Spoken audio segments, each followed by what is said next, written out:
Ninh explains the rules of beach volleyball. The object of the game is for your team to win 2 sets faster than the opposing team. The game is contested by 2 teams, and teams are made up of 2 players. To win a set, you must score 21 points and be at least 2 points ahead. If the scores are 21-20, for example, the game carries on until one team has a 2-point lead. Sounds easy, so how do I score these points?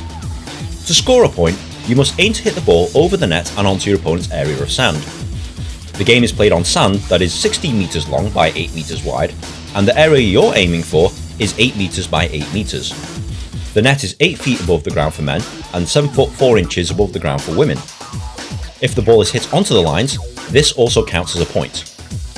Hitting the ball over the net into your opponent's area of sand sounds simple enough, but in beach volleyball, your team is only allowed up to 3 touches of the ball. The first touch is known as a pass or a bump. This is usually to control an attack from your opponents. The second touch is known as a set. This is a setup so that an attacking player can make the final shot. The third touch is usually known as an attack or a spike. This is usually an attacking shot over the net aimed at your opponent's area of sand. A team can opt to take less than 3 touches if they want to, and the game is a back and forth affair with both teams setting up the ball and attacking each other's court. In the sport of beach volleyball, however, it's very easy to lose points. There's a lot of things you can't do in beach volleyball. You cannot hit the ball onto the sand outside the area of play. You cannot hit the ball twice in succession. You cannot catch or throw the ball. You cannot step over the line during a serve. You cannot touch the net.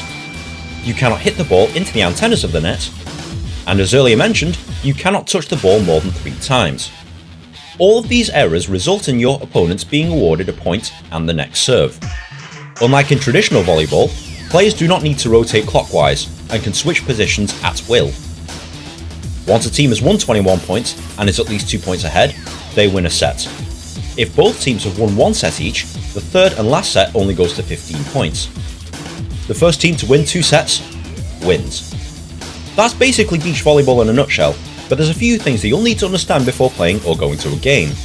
For example, block. When an attack is imminent, a defender can jump in the air and try and stop an attack reaching the floor. You're not allowed to reach over the net, and unlike indoor volleyball, a block does count towards one of your 3 touches. Dig. A dig is a play to stop the ball hitting the ground after an attack.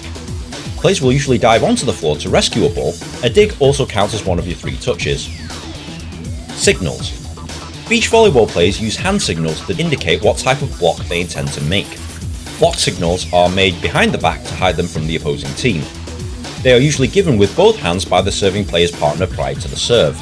This also gives perverted cameramen a reason to focus on a player's backside. Now this is a lot to take in, but as you watch or play beach volleyball, the rules will become clear. If you found this video at all helpful, please like, share and subscribe. It takes me ages to make one of these things, and good karma is very much appreciated. Be sure to follow me on Twitter also, but in the meantime, enjoy beach volleyball.